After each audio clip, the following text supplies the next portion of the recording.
আসসালামু আলাইকুম ওয়া রাহমাতুল্লাহি ওয়া বারাকাতুহু। সম্মানিত ইমানদার মুসলমান ভাই বোনেরা, আজ আমরা জেনে নিব স্বপ্নে ঘুমের ঘরে যদি কোনো গর্ভবতী মা এই ৭টি স্বপ্ন দেখেন, বুঝতে হবে আপনার গর্ভের সন্তানটি আল্লাহর পক্ষ থেকে কন্যা সন্তান হতে চলেছে। আলহামদুলিল্লাহ, আলহামদুলিল্লাহ। আল্লাহ পাকের পছন্দের বিষয় হচ্ছে ৩টি। এই ৩টি বিষয়ের ভিতরে একটি হচ্ছে কারো যদি কন্যা সন্তান হয় আল্লাহর পক্ষ থেকে, আল্লাহ পাক এই কন্যা সন্তানকে বড় মহব্বত করেন, বড় পছন্দ করেন। সুবহানাল্লাহ, অত্যন্ত দামি স্বপ্ন। সেজন্য আসুন আজকে আমরা জেনে নেই স্বপ্নে ঘুমের ঘরে যে ৭টি স্বপ্ন গর্ভবতী মা দেখলে বুঝে নেবেন আপনার গর্ভের সন্তানটি কন্যা সন্তান হবে।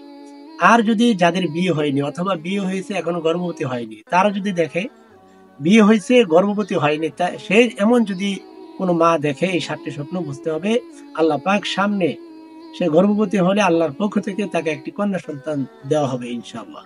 আর যাদের যে ছেলে অথবা মেয়ের বিয়ে হয়নি, তারা যদি এই সব ৭টি স্বপ্ন দেখতে পায়, বুঝতে হবে তার আত্মীয় স্বজন আশেপাশে, বোন, আন্টি, বিভিন্ন ধরনের আত্মীয় স্বজন যারা আছে তারা যদি গর্ভবতী হয় অথবা তাদের গর্ভে আল্লাহ পাক একটি কন্যা সন্তান দান করবেন ইনশাআল্লাহ।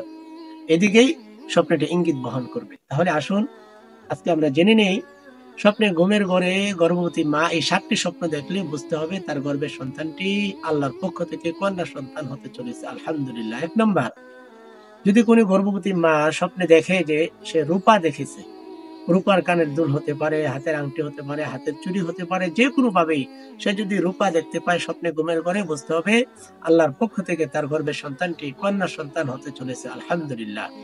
২ নাম্বার, যদি গর্ভবতী মা স্বপ্নে ঘুমের ঘরে দেখে যে অনেক ফুলের বাগান দেখতেছে, ফুল ফুটে আছে, সেখানে ঘুরতেছে, আশেপাশে ফুলের অভাব নেই, এরকম যদি দেখে থাকে, বুঝতে হবে তার গর্ভের সন্তানটি আল্লাহর পক্ষ থেকে কন্যা সন্তান হতে চলেছে। আল্লাহর পক্ষ থেকে একটি কন্যা সন্তান তাকে দান করা হবে। সুবহানাল্লাহ, আলহামদুলিল্লাহ, অনেক সুন্দর স্বপ্ন।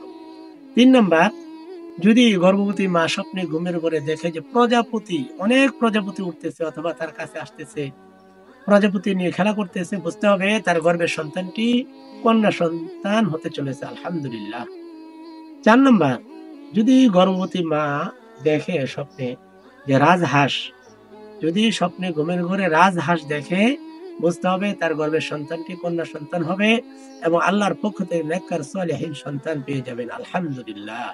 ৫ নাম্বার, যদি কোনো গর্ভবতী মা স্বপ্নে ঘুমের ঘরে আয়নাতে নিজের চেহারা নিজে দেখতেছে, যদি এই স্বপ্ন দেখে থাকে, বুঝতে হবে আল্লাহর পক্ষ থেকে তার গর্ভের সন্তানটি কন্যা সন্তান হতে চলেছে। আল্লাহ পাক তাকে একটি কন্যা সন্তান দান করবেন। আলহামদুলিল্লাহ, অনেক সুন্দর স্বপ্ন। ৬ নাম্বার, যদি স্বপ্নে ঘুমের ঘরে স্বর্ণ না দেখে রূপার অথবা যে কোনো ধাতুর কানের দুল নিজের কাছে দেখে, বুঝতে হবে আল্লাহর পক্ষ থেকে তাকে একটি কন্যা সন্তান দান করা হবে। সুবহানাল্লাহ, সুবহানাল্লাহ। আর যদি স্বর্ণের কানের দুল নিজের কাছে দেখে, তাহলে বুঝতে হবে আল্লাহর পক্ষ থেকে তাকে একটি পুত্র সন্তান দান করা হবে। সুবহানাল্লাহ, সুবহানাল্লাহ।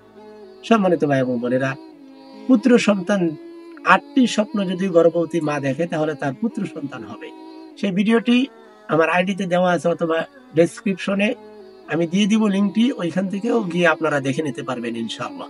সর্বশেষ ৭ নাম্বার, যে স্বপ্নটি দেখলে আপনার কন্যা সন্তান হবে, যদি স্বপ্নে ঘুমের ঘরে কোনো গর্ভবতী মা যদি কবুতর দেখে, যে কোনো ভাবে কবুতর দেখতে পারে, কবুতর দেখলে বুঝতে হবে তার গর্ভের সন্তানটি আল্লাহর পক্ষ থেকে কন্যা সন্তান হতে চলেছে। আলহামদুলিল্লাহ, অনেক সুন্দর স্বপ্ন। সম্মানিত ভাই এবং বোনেরা, কন্যা সন্তান হওয়ার ৭টি স্বপ্নের ব্যাখ্যা যদি আপনার কাছে ভালো লেগে থাকে, সওয়াবের নিয়তে অন্য ভাই বোনের কাছে পৌঁছে দেওয়ার জন্য অবশ্যই ভিডিওটি শেয়ার করে দিবেন। যে কোনো ধরনের স্বপ্নের ব্যাখ্যা জানার জন্য কমেন্ট করে জানিয়ে দিবেন, আমি আপনাকে জানানোর চেষ্টা করব ইনশাআল্লাহ। ভিডিওটি ভালো লেগে থাকলে অবশ্যই একটি লাইক করে দিবেন, নতুন হলে সাবস্ক্রাইব করে পাশেই থাকবেন। আসসালামু আলাইকুম।